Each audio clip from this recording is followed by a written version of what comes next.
नमस्कार, स्वागत आहे तुमचं माझ्या छोट्याशा व्लॉगमध्ये, ज्यामध्ये व्लॉग छोटासा आणि एक रेसिपी सुद्धा आहे, हेल्दी रेसिपी. तर आता संध्याकाळची वेळ झालेली आहे आणि संध्याकाळची वेळ इज इक्वल टू चहा आणि दुपारची भांडी लावणं, हे परफेक्ट इक्वेशन असतं आणि हे जवळजवळ ठरलेलंच असतं.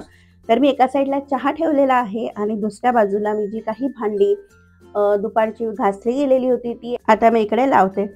खरं तर हे भांडी लावायचं काम मला खूप बोर होतं. म्हणजे बाकी सगळी कामं ठीक आहे, पण हे काम ना थोडंसं बोर होतं. पण मग मी काय करते, मग सगळी भांडी अशी एका बाजूला ठेवून घेते.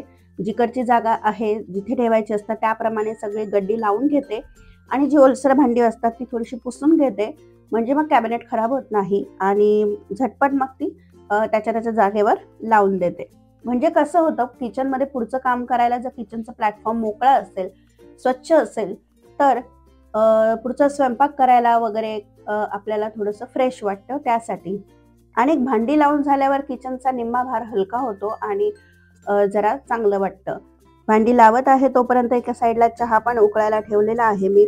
तर आता यामध्ये घालत आहे चहा पावडर. मी दूध आणि पाणी एकत्र करून उकळवते, त्यामुळे यामध्ये आता गरम झालेलं आहे दूध, चहा पावडर टाकते आणि आलं.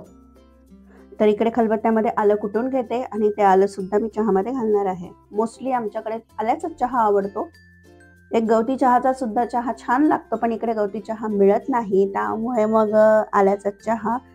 तर चहा उकळतोय तोपर्यंत पुन्हा बाकीचे कामं मी आवरून घेते.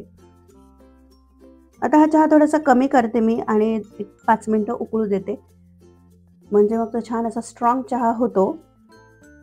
आता चहा उकळतोय तोपर्यंत मुलांना थोडीशी भूक लागली होती, तर इकडे त्यांना अगदी छोटे छोटेसे मी रवा उत्तप्पा करून देत आहे. बॅटर माझं भिजवलेलं होतं, त्यामुळे मग सोपं जातं. तर असे मी छान रव्याचे उत्तप्पे त्यांना करून देते. तर हे याची रेसिपी जी आहे रवा उत्तप्पाची, ती चॅनलवर आहे, लिंक डिस्क्रिप्शन बॉक्समध्ये देते, नक्की तुम्ही चेक करा. तर आपण सकाळी चांगला हेल्दीच नाश्ता करतो, दुपारचं जेवण सुद्धा आपलं घरचं पौष्टिक अन्नच असतं, हेल्दी असतं.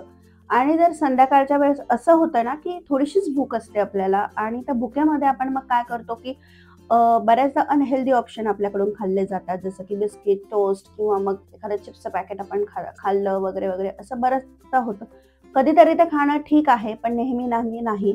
मग काय होतं, की दिवसभर मग आपण एवढं व्यवस्थित डाएट मेंटेन करतो, म्हणजे हेल्दी खातो. डाएट मेंटेन करणं म्हणजे काय, की हेल्दी खाणं, व्यवस्थित घरचंच अन्न खाणं, आणि मग अशा थोड्यासाठी ते कुठेतरी फिसकटतं. त्यामुळे मग प्रयत्न तर हाच असतो, की संध्याकाळच्या वेळेस जर भूक लागली तर हेल्दीच काहीतरी स्नॅक्सचे ऑप्शन्स खायचे आणि मुलांना सुद्धा द्यायचे. तर पुढे खूप छान हेल्दी अशी रेसिपी शेअर केलेली आहे मी. तुम्हाला जर स्नॅक्स करायचं असेल संध्याकाळच्या वेळेस तर ती कोणती आहे, चला बघूयात. तर इकडे मी मखानाचं चाट आज बनवणार आहे. त्यासाठी कढईमध्ये अगदी थोडंसं घेतलेलं आहे तेल आणि त्यामध्ये एक बाउलभर मखाने मी आता परतवून घेणार आहे, भाजून घेणार आहे. मखाने जर भाजले नाही तर ते खूपच असे पोचट लागतात, वातड असतात ते.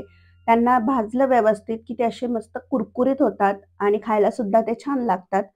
तर आणि मीडियम गॅसवरच भाजायचे आहे, नाहीतर मग ते खूप लवकर जळतात आणि मग त्याची चव पण चांगली लागत नाही. हे मखाने जे असतात ते आपल्या बोन्ससाठी खूप चांगले असतात, कारण त्यामध्ये कॅल्शियम भरपूर प्रमाणात असतं. तर भाजून झालेले आहेत इथे माझे, तुम्ही बघू शकता. फोडल्यावर असे कुरकुरीत फुटले जात आहेत.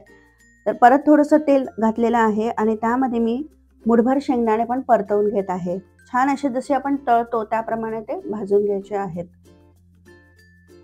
आता त्याच तेलामध्ये गॅस पूर्ण बंद करून द्यायचा आणि अर्धा चमचा लाल तिखट, अर्धा चमचा हळद, अर्धा चमचा चाट मसाला आणि धणे पावडर अर्धा चमचा घातलेली आहे, चवीनुसार मीठ आणि जे मखाने शेंगदाणे परतवून घेतलेले होते ते आपण आता ह्यामध्ये मिक्स करून घेणार आहोत आणि सगळं एकदम मसाल्यासोबत छान परतवायचं आहे. ह्या स्टेजला मी गॅस परत सुरू केला. चवीनुसार अगदी थोडीशी टाकलेली आहे साखर, कारण आपण मस्तपैकी चटपटीत चाट बनवत आहे, त्यामुळे बॅलन्स चव लागायला पाहिजे. तर जेव्हा असे मसाल्याला छान मखाने कोट होतील तेव्हा समजायचं की आपले परतून झालेले आहे. आता गॅस बंद केला आणि तोपर्यंत मी इकडे बारीक छान कांदा चिरून घेते. काही आपण चाटमध्ये जसं टाकतो, पण जसं भेळमध्ये टाकतो, कांदा, टमाटा, कोथिंबीर, अजून काकडी वगैरे असं घालतो, ते तसं मी इकडे चिरून घेतलेलं आहे. तर एका बाउलमध्ये मी जे मखाने परतवलेले होते मसाल्यासोबत ते मी टाकते आणि त्यामध्ये घालत आहे अर्धा बारीक चिरलेला कांदा, अर्धा टोमॅटो, काकडी आणि कोथिंबीर.